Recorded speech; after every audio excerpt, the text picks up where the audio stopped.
Good afternoon, everyone. Good afternoon. Before we start, welcome to this meeting of the Human Resources Committee, which to those regular viewers on the webcast will notice we're at a slightly different venue. We're in the council chamber today because the committee rooms are used by the emergency team who are looking after the flooding and the aftermath. Before I carry on, just really to talk about the fire and evacuation procedures. There are no scheduled fire alarm tests this afternoon. If a fire alarm does go, we can assume that it is a real alarm. There are exits here and here. There's also exits at the rear of the chamber, and we meet in Eastrop Park at the usual place. Just a reminder that this meeting is being webcast, and a very good afternoon to all of you watching the webcast this afternoon. And the first thing to do on the agenda is to receive apologies for absence from anyone. No. I'm notified that Councillor Goodison has been replaced by Councillor Mrs. Still. Welcome to Councillor Mrs. Still. Are there any other ones? I think Councillor Marks indicated to us that he wouldn't be coming. So we have apologies from Councillor Marks, okay? Any conflicts of interest to declare can be done either now or at any stage during the proceedings of a meeting. Any declarations of interest or conflicts?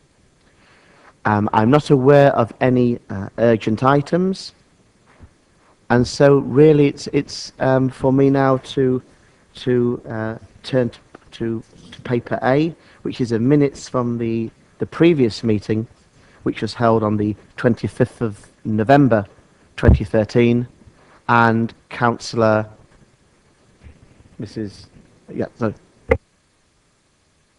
Baker. Sorry, Councillor Mrs. Baker. Thank you, Chairman. It's not an inaccuracy in the minutes, but I am fairly clear in my mind that when we were talking on the report that we had last meeting on operational management issues, so I'm now looking at actually page 4 of 28, there are some bullet points there. And the last of those bullet points was our discussion about statistics. I'm fairly clear that I specifically asked whether we could use a median value rather than average. And David is nodding that he thinks he can remember me doing that as well. And would say that of course is the way our later paper B uses a median in its calculations. And I just, so that it's not lost forever, would be asking the investigation into another statistic to be used to illustrate the data rather than the average, e.g. percentage of working time lost or median, please. So could those two words just be added for fullness? Thank you for that, Councillor Mrs. Baker. We'll just confer here, but I think we've agreed that one already, haven't we? Do you want to say anything else? Yeah. Yes. Cheryl Smith. We'll give you an answer to that one. Yeah, I think you're right, Councillor Mrs. Baker. I'm sure we did have that discussion.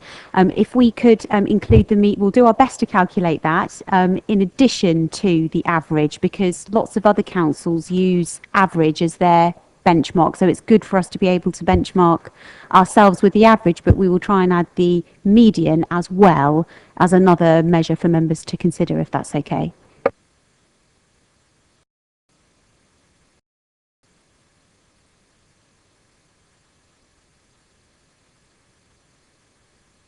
The way in which we will deal with that is that rather than modify these minutes, we're going to add a line in the minutes of this meeting, in effect to what you've quite rightly stated, and thank you very much for that.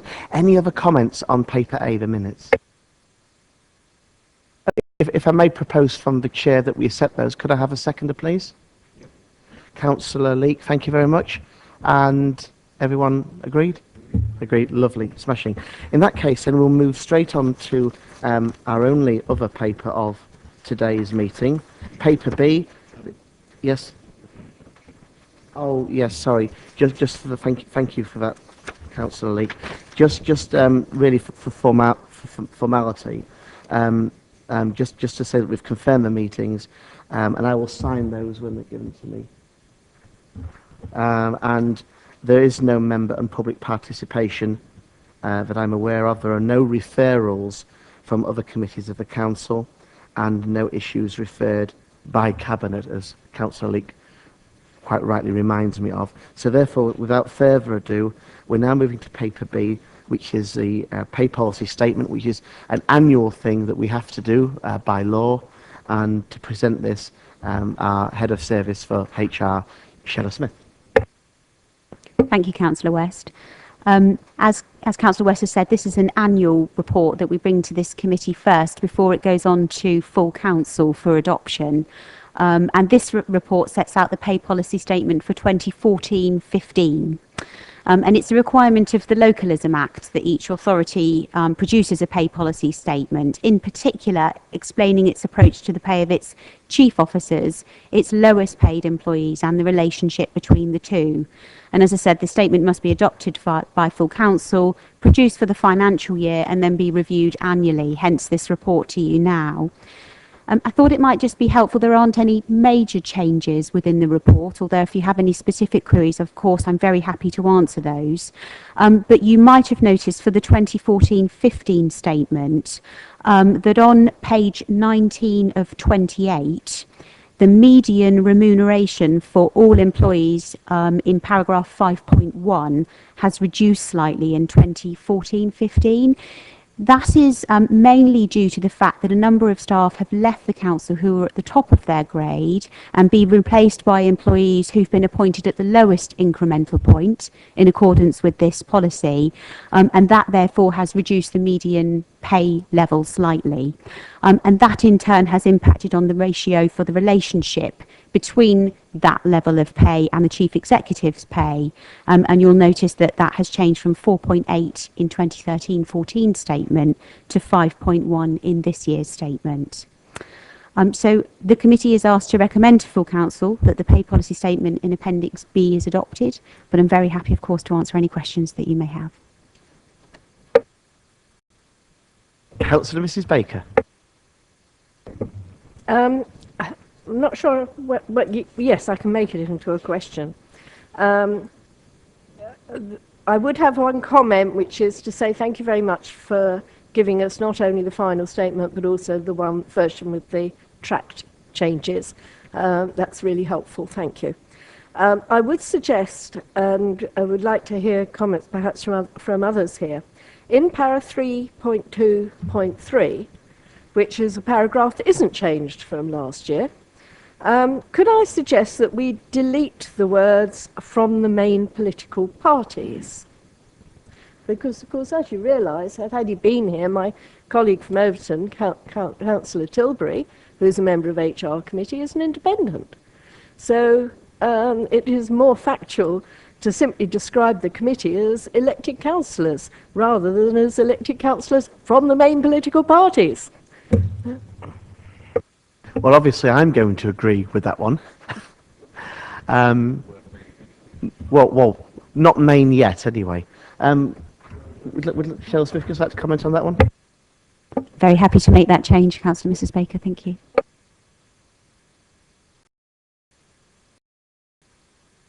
Okay. Any more comments or questions regarding the pay policy statement, which will be presented to the next council? Councillor Leek. Well, I did just, prior to this meeting, I did just draw to the attention of Shella on para 4.10, on page 17 of 28, that the 13.1% isn't the total amount that we have to pay. So we have to pay for the funding of the deficit as well, and I'm not quite sure how much that is, but I know we pay 13.1% on the current members, but this could give the impression that the total cost was only 13.1%, and I did suggest that for future reference, perhaps we should have a little asterisk saying, in addition, we pay. Is that? Yeah, just to clarify, Councillor Leake's quite right. We pay a percentage of the contributors' pay for future service, which is 13.1% referred to here.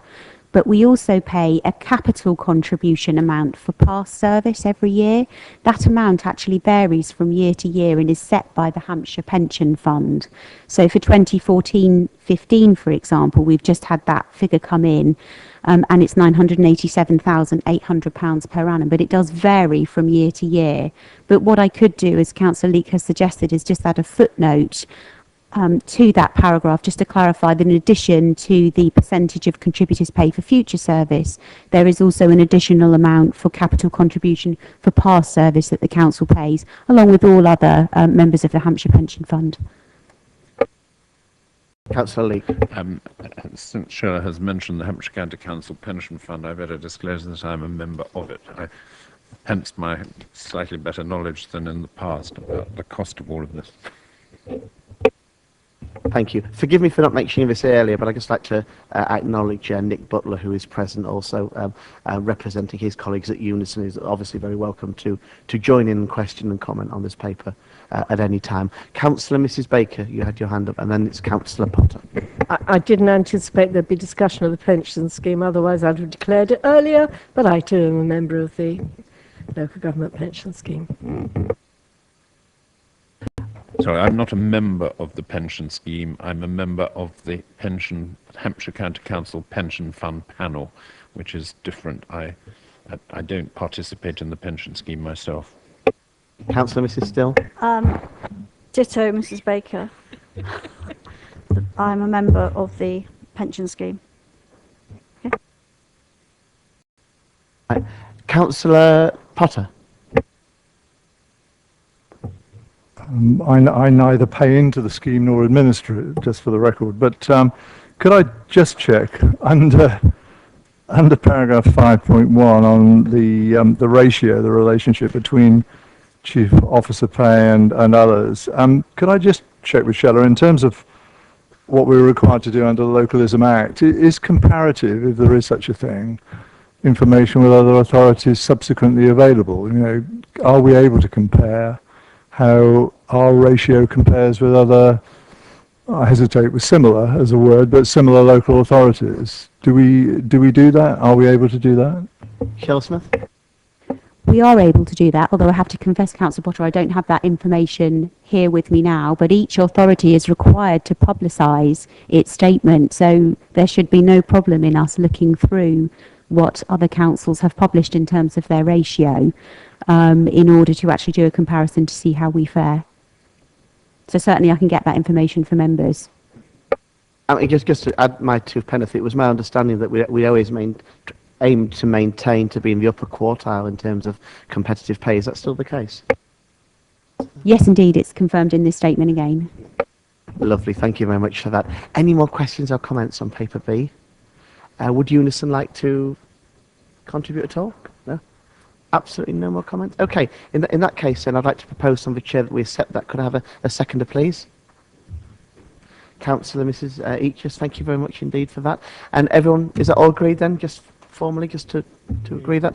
That's agreed, lovely, thank you. That's the pay policy statement agreed and completed for this financial year. Unless I'm mistaken, we have no more items to discuss on the agenda, so I'd like to call this meeting to a close. Thank you all very much. Thank you for everybody watching on the webcast, and until the next meeting, goodbye.